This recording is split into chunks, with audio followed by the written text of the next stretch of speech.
Hello guys, ഇപ്പോൾ നമ്മൾ already കണ്ട പോലെ തന്നെ നമ്മൾ എറണാകുളത്താണുള്ളത്. ചോറ്റാനിക്കര അമ്പലത്തിലാണ് നമ്മളിപ്പോൾ വിസിറ്റ് ചെയ്തേക്കുന്നത്. ഓൾറെഡി നമ്മൾ ആലുവ അമ്പലം, അതേപോലെ തന്നെ എറണാകുളത്തുള്ള നമ്മളുടെ ചോറ്റാനിക്കര അമ്പലത്തിലാണ് ഇപ്പോൾ ഉള്ളത്.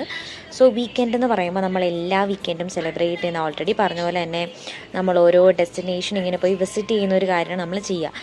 പക്ഷേ ഈ ഒരു ടൈം നമ്മൾ എന്ത് ചെയ്തെന്ന് വെച്ചാൽ എല്ലാ ടെമ്പിൾസും വിസിറ്റ് ചെയ്യാൻ നമ്മളെ കൊണ്ട് പറ്റുന്നത്ര ടെമ്പിൾ കവേഴ്സ് ചെയ്യാമെന്ന് വിചാരിച്ചു. സോ അതുകൊണ്ട് തന്നെയാണ് നമ്മൾ ചോറ്റാനിക്കര റീച്ച് ചെയ്ത് നമ്മൾ പുലർച്ചെ ആയപ്പോൾ തന്നെ എത്തി കഴിഞ്ഞിട്ട് ഫ്രഷപ്പ് ഒക്കെ ആയി കഴിഞ്ഞിട്ട് നമ്മൾ അമ്പലത്തിൽ തൊഴുത് ഇറങ്ങി. പിന്നെ നമ്മൾ ബ്രേക്ക്ഫാസ്റ്റ് ഒക്കെ കഴിച്ചു. ബ്രേക്ക്ഫാസ്റ്റ് ഒക്കെ അടിപൊളിയായിരുന്നു, ഒരു രക്ഷയില്ല. ഇഡ്ഡലിയും പൊറോട്ട, അതുപോലെ തന്നെ കുറേ വെറൈറ്റീസ് ഉണ്ടായിരുന്നു. സോ അത് കഴിഞ്ഞ് എനിക്ക് ആ ഒരു ട്രഡീഷണൽ ഡ്രസ്സ് നമുക്ക് കുറച്ച് നേരം മാത്രമേ ടെമ്പിളിൽ ഇടാൻ പറ്റുള്ളൂ. പിന്നെ നമ്മളത് മാറ്റി ഫോർട്ട് കൊച്ചിയിലോട്ടാണ് പോയത്. സോ ഫോർട്ട് കൊച്ചിയിൽ എത്തിയ സമയത്ത് നമ്മൾ പാർക്ക് ചെയ്ത് ഫസ്റ്റ് ടൈമാണ് ഈ ഒരു രീതിയിൽ നമ്മൾ ഫോർട്ട് കൊച്ചിയിലോട്ട് റീച്ച് ആവുന്നത്. ബിക്കോസ് നമ്മൾ ആദ്യ ടൈമിൽ എന്ത് ചെയ്യുന്നത് വെച്ചാൽ ഫോർട്ട് കൊച്ചി ഡയറക്റ്റ് തന്നെ എത്തി, പിന്നെ അവിടെ നമ്മൾ ജ്വൽ ടൗണൊന്നും പോയിട്ടില്ലായിരുന്നു. So this time we plan to go actually Jew town. So ഭയങ്കര എക്സൈറ്റഡ് ആയിരുന്നു. First time I am going in this boat. So അതുകൊണ്ട് തന്നെ നല്ല എക്സൈറ്റ്മെൻറ്റ് ഉണ്ടായിരുന്നു. ആൻഡ് ദെൻ നമ്മളവിടെ റീച്ച് ആയ ജ്വൽ ടൗണിലാണ് റീച്ച് ആയത്.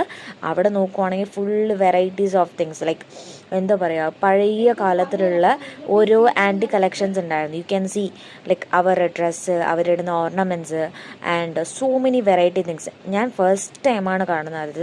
ഇപ്പോൾ നമ്മുടെ കോയമ്പത്തൂർ എന്ന് പറയുമ്പോൾ കുറേ ടൗൺസ് ഉണ്ടാവും അവിടെ, അല്ലേ? സോ ടൗൺ ഹാൾ എന്ന് പറഞ്ഞ ടൗൺസ് ഉണ്ടാവും. സോ അവിടെയൊക്കെ നമുക്ക് വെറൈറ്റീസ് ഓഫ് ഇപ്പോൾ നമ്മൾ യൂസ് ചെയ്യുന്ന രീതിയിലുള്ള ഓർണമെൻറ്റ്സ് കാണാൻ പറ്റും. അതുപോലെ തന്നെ അവിടെ കുറേ കളക്ഷൻസ് ഓഫ് ആൻറ്റി കളക്ഷൻസ്, പിന്നെ ക്ലോത്ത്സ് കാര്യങ്ങളെല്ലാം ഉണ്ടായിരുന്നു. And then we return back with the same boat വന്നു കഴിഞ്ഞിട്ട് നമുക്ക് ലഞ്ച് ടൈം ആയിരുന്നു. ബിക്കോസ് രാവിലെ ബ്രേക്ക്ഫാസ്റ്റ് കഴിച്ചിട്ട് നല്ല വിശപ്പുണ്ടായിരുന്നു. പിന്നെ ഒരു ചെറിയ ടീ കുടിച്ച് we return to Coimbatore. By.